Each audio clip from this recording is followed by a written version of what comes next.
Hey guys, this is Comic Uno, and today I'm doing a review for Batman issue 7. And before I start talking about Batman, just want to give you guys a couple updates. Of course, I have Comic Uno episode 163, and that show where I review all the comics I read this week in one show, and all the exclusive comics for that show are in the description below. So be sure to check that out. That is annotated. Also, check out my web show, Motherverses. I have episode 2 annotated. We've worked really hard on the show, so I'd love to hear your opinions. But let's start talking about Batman issue 7, which is the first part to this, what is it called? The Night of Monsters, I think? Night of the Monster Men, part 1. And then part 2 also came out this week with Nightwing. If you want to hear my thoughts for that, that is in Comic Uno episode, which I told you is annotated. But let's start talking about Batman. Now, I've been loving this series. It's been one of my favorite DC Rebirth titles.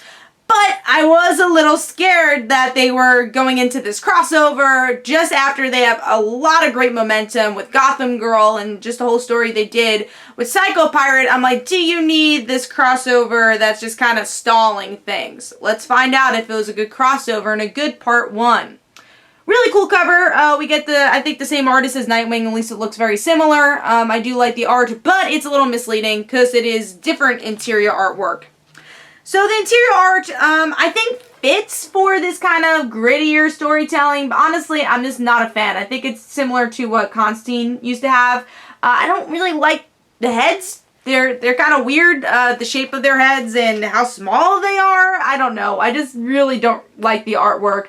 Also, the coloring, again, it fits the tone of the book, but I wasn't really feeling it. So yeah, I just didn't really like the style of artwork for this. That's my personal opinion. But let's see what's going on with the story.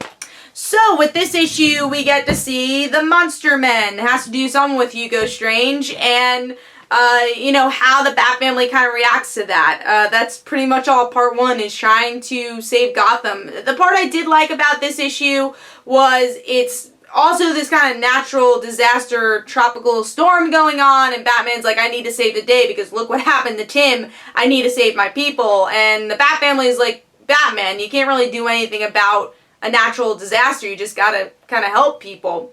And now that's also connected to this monster stuff in some way. And again, it's kind of just the whole team coming together. That's pretty much the whole issue. Not really learning about the Monster Men, just kind of them appearing. I will say, like I said, something that really dragged down the issue for me was the art style. It really wasn't for me. And once again, my fear kind of came true that this doesn't really feel necessary. It's an okay story. I didn't really like it. I think if you like Hugo Strange and these monster people, sure, you might like it if you like horror stories. I usually do like horror stories, just not in a Batman story like this. Again, it just feels kind of random. And it definitely doesn't really fit. I think if they wanted to do this story, to do it in a mini-series instead and not, you know, chop up everything that's going on in the other Bat titles like Nightwing, Detective Comics especially, with everything that happened with Tim Drake, it just feels kind of forced when they're talking about it and not really organic of them dealing with their emotions of Tim Drake. It's just like, remember what happened with Tim? Well, we're kind of over that right now. We're going to talk about it a little, but we got to deal with these monster men because that's the story going on.